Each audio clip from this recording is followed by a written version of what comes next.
The most powerful army on Earth was about to surrender, and they tried to make it a joke. It is 1781.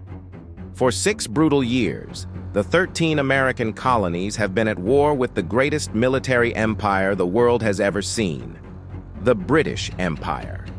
An empire that has conquered half the globe, that commands the most disciplined infantry, the most powerful navy, and the deepest treasury of any nation on Earth. And standing against them, a ragged collection of farmers, merchants, carpenters, men who had never trained for war, men who sometimes fought barefoot in December snow because they could not afford boots, men who were, by every rational measure, supposed to lose. Their commander was a Virginia planter named George Washington. He had lost more battles than he had won. His army had been chased across New York, across New Jersey, across Pennsylvania. But he had never, not once, stopped fighting. And that stubbornness, that refusal to accept the inevitable, was about to pay off in a way that would shock the entire world. By the autumn of 1781, the British had made a catastrophic mistake. Lord Cornwallis, one of their finest generals, a man who had humiliated American forces repeatedly, had marched his army of nearly 8,000 men onto a peninsula in Virginia, a place called Yorktown. Cornwallis believed the British Navy would protect him. He was certain reinforcements were coming. He was wrong on both counts. At the Battle of the Chesapeake Capes, a naval engagement most people have never heard of, but one of the most consequential in history, the French Navy, fighting alongside America, defeated the British fleet and sealed the mouth of the Chesapeake Bay. Cornwallis was cut off, no reinforcements, no escape by sea. And now Washington, having marched his combined American and French forces 700 miles from New York in a matter of weeks, arrived at Yorktown and began to dig. The siege was a masterclass in 18th century warfare. Parallel trenches, artillery positions, redoubts captured in the dead of night by soldiers with bayonets fixed and orders not to fire because silence was the weapon. For 3 weeks, the British position was squeezed tighter and tighter like a fist closing. By October 17, 1781, Cornwallis had no options left. His men were sick, starving, and running out of ammunition. He sent a message to Washington requesting a ceasefire to discuss terms of surrender. Washington agreed. 2 days of negotiations followed, stiff, formal, cold. And then came the moment that the British hoped would let them save at least a shred of their dignity. The formal surrender ceremony was set for 2 in the afternoon. 2 parallel lines of victors stretched across the field. The American forces on one side, the French on the other. 12,000 men standing at attention watching the road from Yorktown. Then the British came.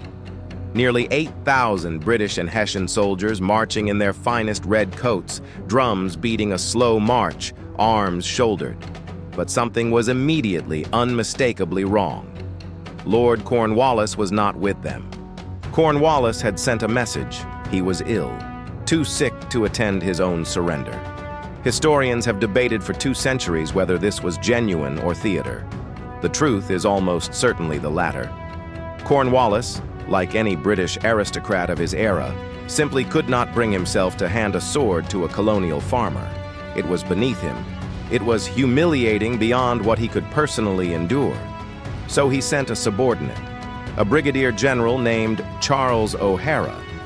His errand, carry the sword of surrender, and in doing so, carry out one final breathtaking act of aristocratic condescension. O'Hara rode forward, and instead of approaching Washington, the commander of the American forces, the man to whom this surrender was owed, he turned his horse toward the French, toward the Comte de Rochambeau, the French commanding general. The message was clear.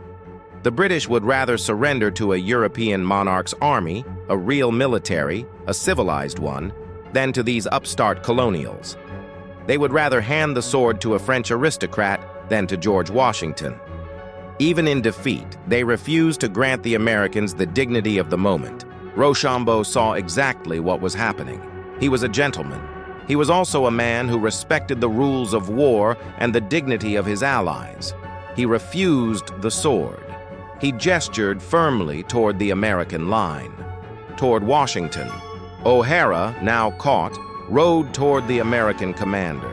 Washington sat on his horse, tall, composed, utterly still. He had seen the insult. He had watched the theater of it unfold, and now he made his own move. Washington would not accept the sword from a subordinate. Protocol was protocol. Cornwallis had sent a deputy, so Washington would have his own deputy receive it. He nodded to General Benjamin Lincoln, a man who had himself been forced to surrender to the British at Charleston just the year before, to accept the sword in his place. It was a perfectly calibrated reply. The British had sent a deputy to avoid shame.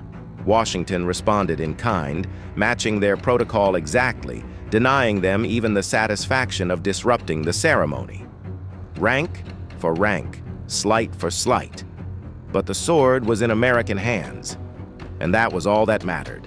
The British band played a song called "The World Turned Upside Down" as their army marched out and stacked their weapons. Some soldiers wept. Some threw their muskets to the ground in rage. Some simply stared ahead, refusing to look at the Americans who had beaten them. Cornwallis never came out. He stayed in his tent. Some dignities, apparently, even defeat cannot take. The war was not officially over. The Treaty of Paris would not be signed for another 2 years. But for all practical purposes, Yorktown ended it. Within weeks, the British government would fall.